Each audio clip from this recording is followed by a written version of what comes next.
प्रभू येशू ख्रिस्ताच्या प्रेमळ आणि पवित्र नावामध्ये आपल्या सर्वांना माझा पुन्हा एकदा सलाम. देवाच्या प्रिय लेकरांनो, पुन्हा एकदा देवबापाचं आपण गौरव करूया, यासाठी की त्याच्या दयेनं, त्याच्या कृपेनं पुन्हा एकदा हा प्रभुवार देवबापानं आमच्या जीवनाला प्राप्त करून दिला, यासाठी की या सुदिनी आम्ही प्रभूचं वचन, त्याची वाणी आम्ही ऐकावी आणि अधिक प्रभूच्या गौरवासाठी आमचे आध्यात्मिक जीवन आम्ही सज्ज करावं, यासाठी प्रभूनं ही संधी आम्हाला दिलेली आहे. त्याबद्दल आपण त्याचं गौरव करूया. आणि आजच्या म्हणण्यासाठी जो निवडलेला शास्त्रपाठ आहे, उत्पत्ती याचा 7वा अध्याय. जुन्या करारामधून उत्पत्ती याचा 7वा अध्याय आणि वचन 1, 2 आणि 3. उत्पत्ती याचा 7वा अध्याय वचन 1 ते 3 या वचनावरती थोडा वेळ आपण मनन आणि चिंतन करून प्रभूचं सहाय्य, त्याचं मार्गदर्शन आपण घेण्याचा प्रयत्न करूया. आणि हा जो शास्त्रपाठ आहे, उत्पत्ती 7वा अध्याय, त्याच्या अगोदर उत्पत्ती याचा 6वा अध्याय. कृपया माझी आपल्याला विनंती आहे की वेळ काढून आपण हे शास्त्रपाठ घरी वाचावेत. अतिशय सुंदर असा तो शास्त्रपाठ आहे आणि प्रभू या शास्त्रपाठामधून खूप मोलाचं मार्गदर्शन आपल्याला करत असलेला अनुभव निश्चित प्रभू आपल्याला येऊ देईल. माझी विनंती आहे, शास्त्रपाठ आपण सर्वांनी अगदी वेळ काढून आपल्या घरी याचं वाचन करावं. आणि उत्पत्ती याचा 7वा अध्याय आणि पहिली 3 वचनं आजच्या म्हणण्यासाठी आपण या ठिकाणी घेणार आहोत आणि त्यामधून आपल्या जीवनाला ही वचने लागू करून प्रभूची काय इच्छा आहे हे नव्यानं आपण समजून घेण्याचा प्रयत्न करणार आहोत. आणि उत्पत्ती 7 आणि पहिल्या वचनामध्ये असं म्हटलेलं आहे, मग परमेश्वराने नोहाला सांगितले, तू आपल्या सगळ्या कुटुंबासह तारावात चल, कारण मी पाहिले आहे की या पिढीत तूच माझ्या पुढे नीतिमान आहेस. आता शास्त्रपाठाची पार्श्वभूमी आपल्या सर्वांना ठाऊक आहे. कशा प्रकारे परमेश्वरानं ज्या मनुष्याची निर्मिती केली, ते परमेश्वराला फितूर झाले, देवाच्या दृष्टीने ते भ्रष्ट झाले.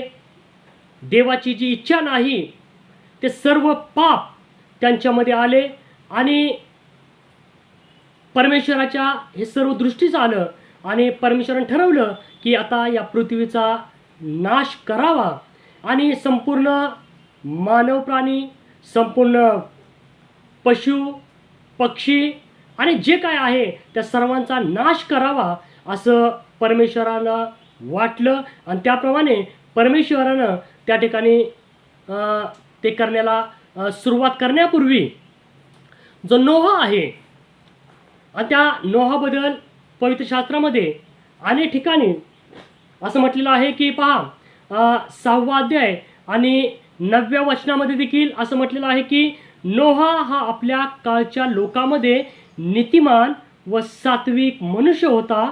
नोहा देवाबरोबर चालला. संपूर्ण भूतलावरती नोहाचं जीवन परमेश्वराच्या दृष्टीस आलं आणि मग परमेश्वरानं पाहिलं की या पृथ्वी तलावरती नोहा हा एकमेव असा आहे की जो नीतिमान आहे, सात्विक आहे, देवाबरोबर चालणारा आहे. एकंदर तो धार्मिक अशा स्वभावाचा नोहा हा मनुष्य आहे. आणि मग नोहाला परमेश्वराने सांगितलं की मी या पृथ्वीचा नाश करणार आहे आणि संपूर्ण पृथ्वी मी नष्ट करणार आहे. तत्पूर्वी तू तुझी पत्नी, तुझे मुलगे, सुना यांना घे, जे शुद्ध अशुद्ध प्राणी पशु आहेत त्यांच्यापैकी एक जोडी घे, यासाठी की नाश झाल्यानंतर त्यांचं बीज पृथ्वीवर राहावं अशी प्रभूची इच्छा आणि प्रभूची योजना होती. आणि त्याप्रमाणे त्या योजनेची अंमलबजावणी करीत असताना या ठिकाणी जे वचन आपण वाचलेलं आहे त्या ठिकाणी असं म्हटलेलं आहे की नोहा परमेश्वरानं पाहिलं की नोहा या पिढीमध्ये नीतिमान आहे.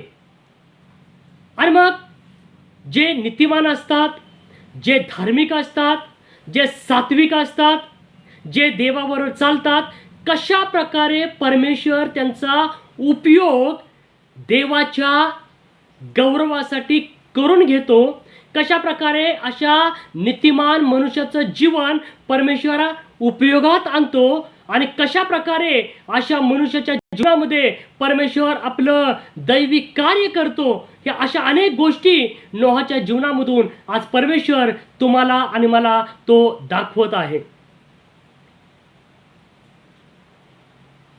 देवाच्या प्रिय लेकरांनो, संदेशाला सुरुवात करण्यापूर्वी मला तुम्हाला सांगू द्या की जर आपण देवाच्या दृष्टीनं नीतिमान ठरलो, देवाच्या दृष्टीने जर आपण सात्विक ठरलो, देवाच्या दृष्टीने जर आपण त्याच्याबरोबर चालणारे राहणारे ठरलो, तर निश्चित अर्थाने परमेश्वर देखील आमचं जीवन इतरांच्या आशीर्वादासाठी तो उपयोगात आणल्याशिवाय राहणार नाही. कारण या गोष्टी नीतिमत्व, सात्विकपण, त्याच्याबरोबर चालणं, या गोष्टी देवाच्या दृष्टीतून कदापि सुटत नाहीत, कारण तो पाहणारा देव आहे. नोहाच्या बाबतीमध्ये हेच झालं. संपूर्ण भूतल, संपूर्ण पृथ्वी ज्या भ्रष्ट झालेली होती, त्या संपूर्ण पृथ्वीमध्ये एकमेव नोहा असा आहे की जो देवाच्या दृष्टीनं नीतिमान आहे, सात्विक आहे आणि तो देवाबरोबर चालणार आहे. आणि मग देवाच्या प्रिय लेकरांनो, अशा या मनुष्याचं जीवन देव त्याच्या कार्यासाठी उपयोगात आणत असताना आपण एक 2-3 वैशिष्ट्य पाहणार आहोत की जे नीतिमान आहेत, सात्विक आहेत, जे देवाबरोबर चालतात, त्यांच्या जीवनामध्ये अनेक वैशिष्ट्य परमेश्वर घडवतो. आणि त्यापैकी एक 3 वैशिष्ट्य, नोहा नीतिमान होता, सात्विक होता, तो देवाबरोबर चालत होता, म्हणून कशा प्रकारे एक 2-3 वैशिष्ट्य परमेश्वर त्याच्या जीवनाद्वारे आपल्याला दाखवत आहे. देवाच्या प्रिय लेकरांनी वचने आज जर आपण खऱ्या अंतकरणानं आपण जर स्वीकारलं, त्यावरती विश्वास ठेवला आणि त्याप्रमाणे आपण जर बनण्याचा प्रयत्न केला, निश्चित अर्थानं हा अनुभव तुम्हाला मला देखील परमेश्वर येऊ दिल्याशिवाय राहणार नाही. आणि त्याचे पहिलं वैशिष्ट्य आपण पाहण्याचा प्रयत्न करूया. नीतिमान नोहाच्या जीवनामधील पहिलं वैशिष्ट्य काय आहे? पहा, असं म्हटलेलं आहे की 7व्या वचनामध्ये, 7व्या अध्याय 1ल्या वचनामध्ये, मग परमेश्वराने नोहाला सांगितले, तू आपल्या सगळ्या कुटुंबासह तारावात चल. बारकाईने विचार करा देवाच्या लेकरांनो. देवानं पृथ्वी भ्रष्ट झाली असताना नोहाकडे पाहिलं. नोहा नीतिमान असलेला, सात्विक असलेला, देवाच्या दृष्टीस आला.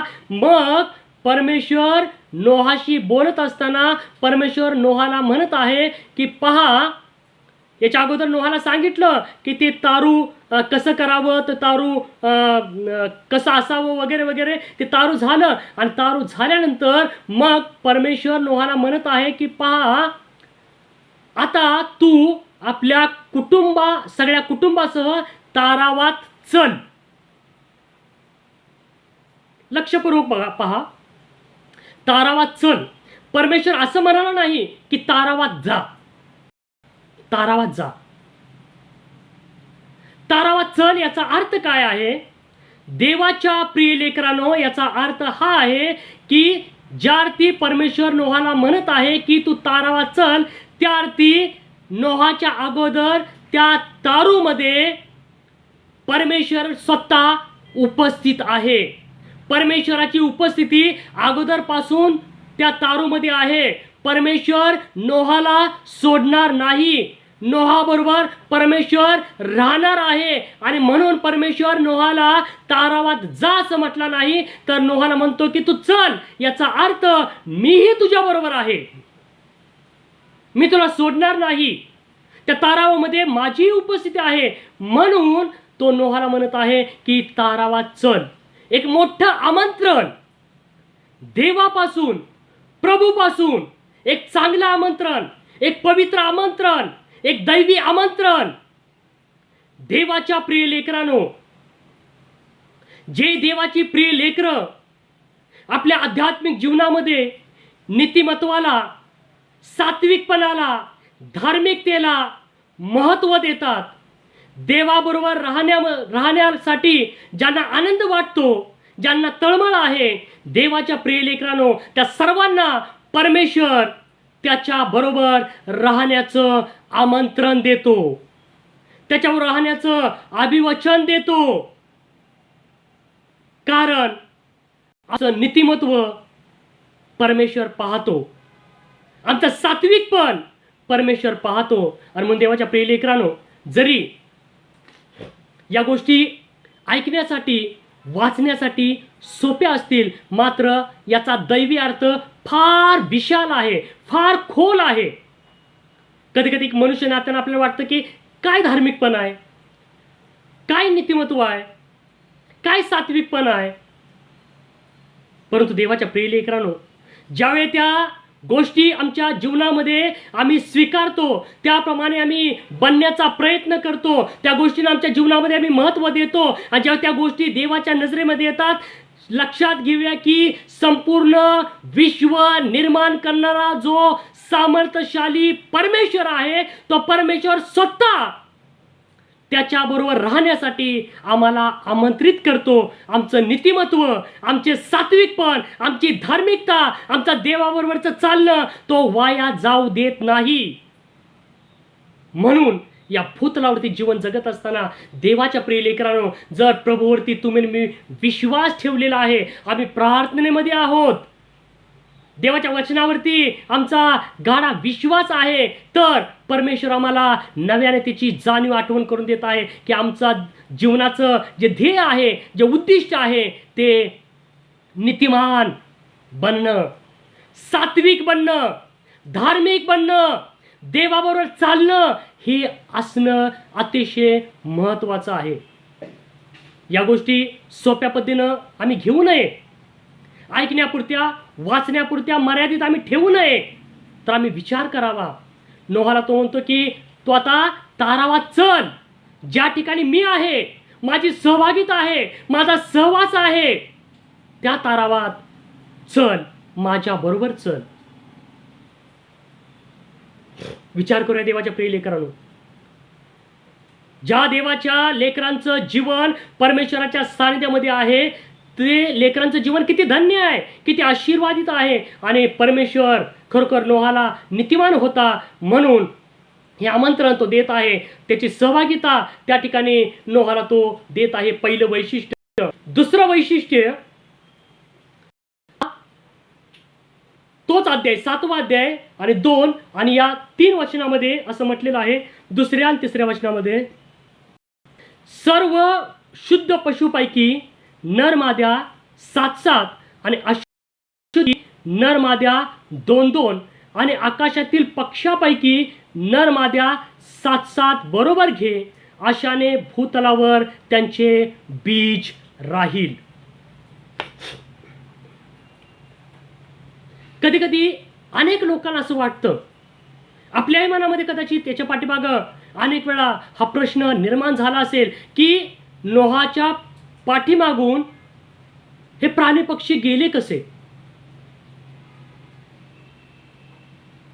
त्या तारोमध्ये आपल्याला जायचं आहे, हे पक्ष्यांना समजलं कसं, प्राण्यांना समजलं कसं, नोहानं कसं बोलावलं असेल, कसे ते पक्षी प्राणी नोहाकडे आले असतील, त्या तारोकडे आले असतील.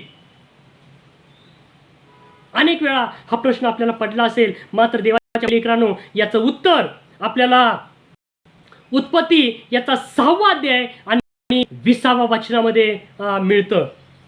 त्या ठिकाणी काय सांगितलं पहा, उत्पत्ती 6वा आणि 20व्या वचनामध्ये असं म्हटलेलं आहे की पक्ष्यांच्या प्रत्येक जातीतून, पशूंच्या प्रत्येक जातीतून आणि भूमीवर रांगणाऱ्या प्राण्यांच्या प्रत्येक जातीतून 2-2 प्राण रक्षणार्थ तुझकडे येतील. नोहाला परमेश्वर या तारूची योजना करत असताना, तारोबद्दल सांगत असताना परमेश्वर नोहाला सांगत आहे की या पशुपैकी, या पक्ष्यापैकी 2-2 प्राण रक्षणार्थ तुझ्याकडे येतील, स्वतःहून येतील, असे नोहाला परमेश्वरानं अगोदरच सांगून ठेवलेलं होतं देवाच्या प्रिय लेकरांनो.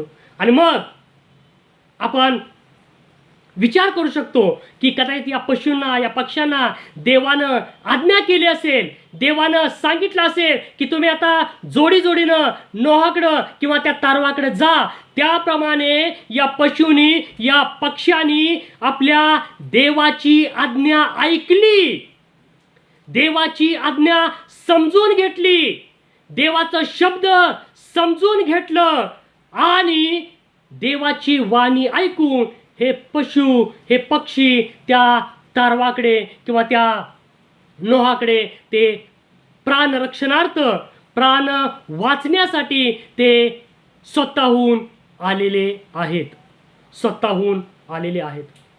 देवाच्या प्रिय लेकरांनो, किती आश्चर्य आहे पहा. उत्पत्तीपासून प्रकटीकरणापर्यंत प्रत्येक वचनामध्ये परमेश्वरानं मनुष्याला काहीतरी सांगितलेलं आहे. आम्ही कसं असावं, कसं नसावं, आम्ही काय करावं, आम्ही काय करू नये. आणि मग आम्ही या ठिकाणी पाहतो की पशुपक्ष्यांना देखील परमेश्वराने आज्ञा दिली आणि त्या पशुपक्ष्यांनी देखील देवाची आज्ञा पाळून त्याची अंमलबजावणी केली. मात्र मनुष्य असा आहे, मनुष्य प्राणी हा एकमात्र असा आहे की तो कधी कधी आजही देवाची आज्ञा पाळत नाही, देवाची वाणी ऐकत नाही, देवाच्या शब्दाकडे तो कान देत नाही. जरी परमेश्वर मनुष्यावरती अधिक प्रीती करतो, जरी मनुष्याचं जीवन परमेश्वरच्या दृष्टीने अनमोल आहे, कधी आम्ही वाचून, ऐकून, समजून देखील आम्ही न समजण्यासारखं आम्ही करण्याचा प्रयत्न करतो. जगामध्ये अशा अनेक लोक आहेत की आजही ते देवाची वाणी ऐकत नाहीत, वचन वाचत नाहीत, देवाचा शब्द पाळत नाहीत, देवाच्या वाणीला आपल्या जीवनामध्ये महत्त्व देत नाही, देवाच्या आज्ञेला आपल्या अंतःकरणामध्ये महत्त्व देत नाही. देवाच्या प्रिय लेकरांनो, कितीही मोठं दुर्दैव आहे. प्राण्या पक्ष्यांनी देवाची वाणी ऐकली, देवाने त्यांना आज्ञा दिली, त्याने आज्ञा पाळली आणि त्या तारूकडे, नोहाकडे ते प्राणरक्षणार्थ ते निघून गेले. मात्र आज ही मनुष्य, ज्या मनुष्याला परमेश्वराने स्वतःच्या प्रतिरूपाचा घडवला, अनन्यसाधारण प्रीती ज्या मनुष्यावरती देवाने केली, तो मनुष्य आजही प्रभूचं ऐकत नाही. हे दुर्दैव आहे. हे देवाच्या दृष्टीने वाईट आहे. हे देवाला आवडत नाही. देवाच्या प्रिय लेकरांनो, पहा यशायाचा 1 अध्याय आणि 3 वचनामध्ये काय म्हटलेलं आहे पहा. यशाया याचा 1 अध्याय आणि 3 वचनामध्ये म्हटलेलं आहे की बैल आपल्या धन्याला ओळखतो, गाढव आपल्या मालकाचे ठाण ओळखतो, पण इस्रायल ओळखीत नाही, माझे लोक विचार करीत नाही. काय त्या परमेश्वराला वाटते? बैल, गाढव देखील आपली जागा ओळखतात, हे प्राणी देखील समजून घेतात. मनुष्य देवाचं ऐकत नाही, मनुष्य देवाला समजून घेत नाही. हे आमच्या जीवनातील कितीतरी मोठं, देवाच्या प्रिय लेकरांनो, ही वाईट गोष्ट आहे. अनेक लोक आजही देवाचं ऐकत नाही.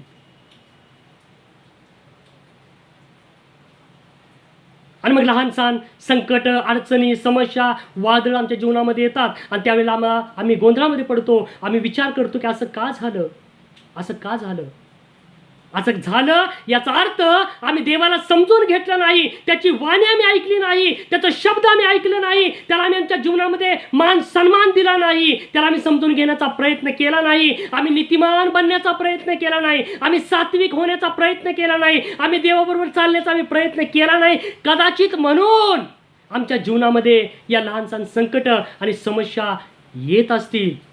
आम्ही आज ते समजून घ्यावं, आम्ही ते ओळखावं, अशी देवाची इच्छा आहे. देवाच्या प्रिय लेकरांनो, नोहाच्या जीवनातील दुसरं वैशिष्ट्य आम्ही पाहत आहोत. नोहा सात्विक होता, धार्मिक होता, तो नीतिमान होता, तो देवाबरोबर चालत होता आणि म्हणून प्रत्येक प्राणी, पशु देखील स्वतःहून त्याच्याकडं प्राणरक्षणार्थ आलेले आहेत, आकर्षित त्या ठिकाणी झालेले आहेत. जर आम्ही देवाच्या दृष्टीनं नीतिमान बनण्याचा प्रयत्न केला, सात्विक झालो, धार्मिक झालो, देवाबरोबर जर चालू लागलो, अनेक लोक, अनेक जीव, अनेक आत्मे देवाच्या गौरवासाठी, देवाच्या लेकरांनो तुमच्याकडं आणि माझ्याकडं आकर्षित होतील. तारणासाठी, सुवार्तेसाठी, जिवंत देवासाठी, देवाच्या सामर्थ्यासाठी, देवाला त्यांच्या जीवनामध्ये आशीर्वाद द्यावा, कार्य करावा, यासाठी अनेक लोक तुमच्याकडं आणि माझ्याकडं स्वतःहून येतील. जेव्हा आम्ही धार्मिक होऊ, आम्ही सात्विक बनू, आम्ही देवाबरोबर चालू. देवाच्या प्रिय लेकरांनो, अनेक लोक, अनेक आत्मी आमच्याकडं स्वतःहून येतील.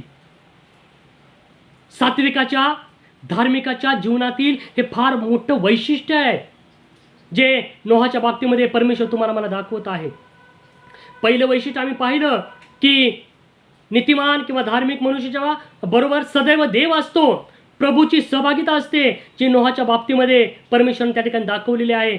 तारावा चल म्हटलेलं आहे. दुसरं वैशिष्ट्य, नोहा हा नीतिमान होता, सात्विक होता, देवाबरोबर चालत होता, म्हणून प्राणी पशु देखील स्वतःहून त्या तारूकडे किंवा नोहाकडे ते प्राणरक्षणार्थ आकर्षित झालेले आहेत किंवा आलेले आहेत. तिसरं वैशिष्ट्य आम्ही पाहतो की उत्पत्ती याचा 8वा अध्याय आणि 20व्या वचनामध्ये, उत्पत्ती याचा 8वा अध्याय आणि 20व्या वचनामध्ये देवाच्या प्रिय लेकरांनो असं म्हटलेलं आहे, पहा. नंतर नोहाने परमेश्वरासाठी वेदी बांधली आणि सर्व शुद्ध पशु व सर्व शुद्ध पक्षी यातले काही घेऊन त्या वेदीवर त्यांचे होमार्पण केले. नोहाने परमेश्वरासाठी वेदी बांधली.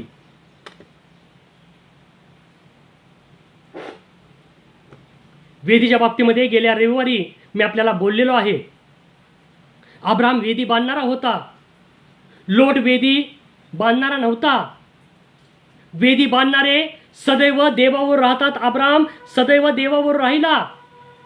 लोट वेदी बांधणारा नव्हता, वेदी बांधायची त्याला आवड नव्हती, म्हणून लोटानं जो प्रदेश निवडला, जिकडे तो गेला तिकडे फक्त दुर्दशा होती, त्या ठिकाणी तो नाश होता. आणि वेदी न बांधणारी लोक नाशाकडे जाणार, ते चांगल्याकडे आकर्षित होणार नाहीत. वेदी न बांधणारी लोक वाईटाकडे, पापाकडेच आकर्षित होणार, नाशाकडे जाणार. लोटाच्या बाबतीमध्ये आपण या ठिकाणी नोहाच्या बाबतीमध्ये देखील परमेश्वर तिसरं वैशिष्ट्य आपल्याला सांगत असताना असं म्हटलेलं आहे की नोहाने वेदी बांधली.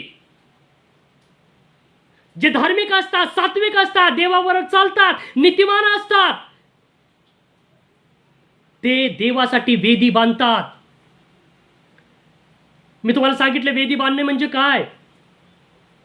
प्रार्थना करणं, गुडघ्यावरती येणं, उपवास करणं, एकमेकाला मदत करणं, एकमेकांसाठी रदबदली करणं, एकमेकांची ओझी वाहणं म्हणजे वेदी बांधणं. देवासाठी, येशू ख्रिस्तासाठी वेदी बांधणं. आणि जे नीतिमान आहेत, सात्विक आहेत, देवाबरोबर चालतात, देवाच्या प्रिय लेकरांना होती, देवाची लेकरं सदैव आपल्या आध्यात्मिक जीवनामध्ये वेदी बांधत राहतात, वेदी बांधतात. त्यांना वेदी बांधण्याचा कंटाळा येत नाही, ते आळस करत नाही, ते कंटाळा करीत नाही, जगाकडे ते पाहत नाही, स्वतःला किती त्रास होतो याकडे ते लक्ष देत नाही. सदैव ते प्रार्थना करण्यामध्ये, सदैव ते गुडघ्यावरती येण्यामध्ये, इतरांची ओझी वाहण्यामध्ये अग्रेसर असतात. कारण ते नीतिमान आहेत, कारण ते सात्विक आहेत, कारण ते देवाबरोबर चालणारे आहेत. नोहा हा त्यापैकी होता, म्हणून नोहानं वेदी बांधली. मग वेदी बांधण्याचे फायदे आपल्याला माहीत आहे. देवाच्या प्रिय लेकरांनो, अब्रामाला कशा प्रकारे आशीर्वाद दिला, कारण अब्राम वेदी बांधणारा होता. नोहाने देखील या ठिकाणी वेदी बांधली. देवाच्या प्रिय लेकरांनो, पहा, संपूर्ण नोहाच्या कुटुंबामध्ये एकमेव नोहा असा आहे, संपूर्ण विश्वामध्ये नोहा हे एकमेव आहे की जो धार्मिक आहे, सात्विक आहे, नीतिमान आहे, देवाबरोबर चालणार आहे आणि तो वेदी बांधणारा आहे. म्हणून अख्ख्या कुटुंबामध्ये नोहा हा एकमेव नीतिमान आहे. म्हणून देवाच्या लेकरांनो, नोहा बरोबर परमेश्वरानं त्याच्या पत्नीचा बचाव केला, त्याच्या मुलांचा बचाव केला, त्याच्या सुनांचा बचाव केला? याचं कारण एकमेव आहे की नोहा हा नीतिमान होता, नोहा हा वेदी बांधणारा होता. नोहा हा वेदी बांधणारा होता, म्हणून नोहावर अख्खा कुटुंबाचं संरक्षण परमेश्वराने केलं. अख्खा कुटुंबाला परमेश्वराने त्याची सहभागिता दिली. अख्खा कुटुंबाचं संरक्षण परमेश्वराने केलं, कारण नोहा हा वेदी बांधणारा होता. देवाच्या प्रिय लेकरांनो, आपल्या कुटुंबातील एक जर नीतिमान असेल, धार्मिक असेल, सात्विक असेल, देवाबरोबर चालणारा असेल, तारणाची ज्याला ओढ लागली असेल, देवाच्या प्रिय लेकरांनो, प्रभूच्या अभिवचनावरती विश्वास ठेवूया की आमच्या विश्वासामुळे, आमच्या सात्विकपणामुळे, आमच्या धार्मिकतेमुळे परमेश्वर आमच्या कुटुंबाचा बचाव करेल, आमच्या कुटुंबाचं संरक्षण करेल, आमच्या कुटुंबाचं तारण करेल, आमच्या कुटुंबाला आशीर्वाद देईल, आमच्या कुटुंबाला परमेश्वर त्याची स्वतःची सहभागिता देईल. देवाच्या प्रिय लेकरांनो, नोहा एकटा सात्विक होता, नीतिमान होता, आणि परमेश्वराने त्याच्या कुटुंबाला त्याचा फायदा करून दिला. आज आम्ही देवाचे लेकरे या नात्याने जीवन जगत असताना फक्त माझं कुटुंबच नाही, या जगामध्ये जेवढे आहेत ते सगळे देवाची प्रिय लेकरं आहेत. सर्वांच्यावरती देव अनन्यसाधारण प्रीती करतो. जेवढी प्रीती तुमच्यावरती माझ्यावरती करतो, तेवढीच प्रीती इतरावरती तो करतो. दुर्दैवानं अनेकांना कुणी सुवार्ता सांगितलं नसेल, येशूचं नाव त्यांना ठाऊक नसेल, मात्र ते देखील देवाच्या दृष्टीने अनमोल आहेत. देवाच्या प्रिय लेकरांनो, तुमच्या आणि माझ्या कुटुंबासारखे जर ती देवाची लेकरं आहेत, मी देवाचं लेकरं आहे, आम्ही एक कुटुंब आहोत. जर मी सात्विक झालो, मी धार्मिक झालो, मी जर देवाच्या सहभागितेमध्ये देवाबरोबर चाललो, मी जर वेदी बांधली, देवाच्या प्रिय लेकरांनो, मी जर त्यांच्यासाठी प्रार्थना केली, मी जर त्यांच्यासाठी गुडघे टेकले, मी जर त्यांच्यासाठी प्रभूजवळ मध्यस्थी रदबदली केली, परमेश्वर त्यांना तारण देईल, परमेश्वर त्यांना आशीर्वाद देईल, परमेश्वर त्यांना आरोग्य देईल, परमेश्वर त्यांचं संरक्षण करेल. फक्त माझ्या सात्विकपणामध्ये एवढं सामर्थ्य प्रभूनं दिलेलं आहे. वेदी बांधण्यामध्ये एवढं सामर्थ्याची जाणीव आज परमेश्वर तुम्हाला मला तो करून देत आहे. म्हणून शास्त्र देखील सांगतंय, कोणी आपलेच हित पाहू नये, इतरांचेही पाहावे, इतरांची ओझी व्हावी. पवित्र शास्त्र तुम्हाला मला सांगतं, इतरांचे हित पाहावे. फक्त आपल्याच कुटुंबातील, आपल्याच लोकांचं, आपल्या शेजाऱ्यांचं नाही, इतरांच्या मध्ये सगळे आलेत, सगळे देवाची लेकरं आलेत. सगळ्यांसाठी आमची प्रार्थना असावी, सगळ्यांसाठी आमची मध्यस्थी असावी, सगळ्यांसाठी आमचं गुडघं टेकणं असावं. जर असं झालं तर देवाच्या प्रिय लेकरांनो, फक्त आमचं सात्विकपण, आमची धार्मिकता बघून, आमचा विश्वास बघून, आमची वेदी बांधणं बघून परमेश्वर त्यांचं तारण करेल, परमेश्वर त्यांना आशीर्वाद देईल, परमेश्वर त्यांना संरक्षण देईल. ही गोष्ट कदापि तुम्ही आणि मी विसरता कामा नये.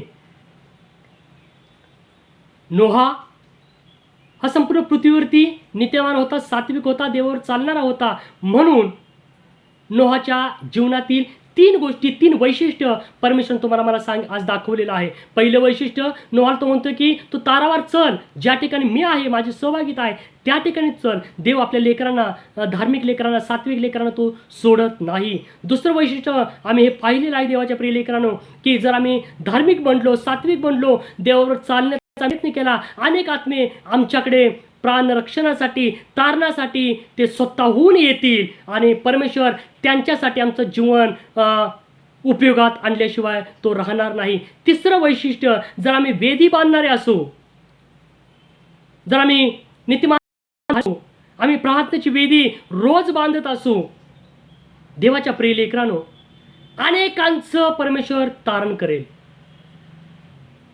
अनेकांच्या आशीर्वादाचं कारण परमेश्वर तुम्हाला बनवेल, त्याच्या गौरवासाठी तुम्हाला मला तो उपयोगात आणेल.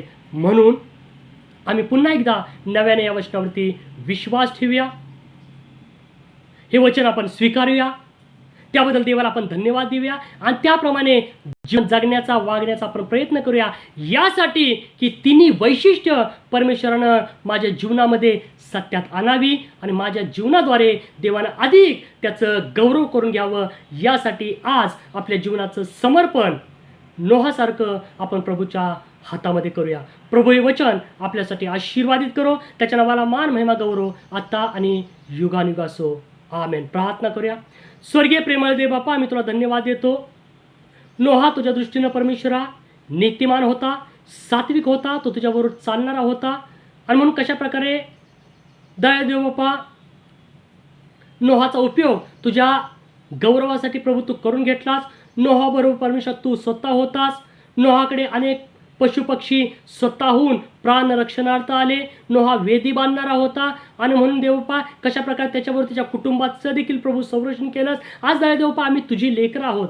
नव्यान देवपा या वचनावरती आम्ही विश्वास ठेवावा, त्याप्रमाणे आम्ही जीवन जगावं, तुझ्या आज्ञेला आम्ही आमच्या जीवनामध्ये महत्त्व द्यावं आणि तुझ्या गौरवासाठी आमच्या जीवनाचं समर्पण नोहासारखं प्रभू आम्ही तुला करून तुझ्या दृष्टीनं देवपा आम्ही सात्विक ठरावं, यासाठी प्रभू येणाऱ्या दिवसामध्ये तो आम्हाला तुझी कृपा दया पुरव.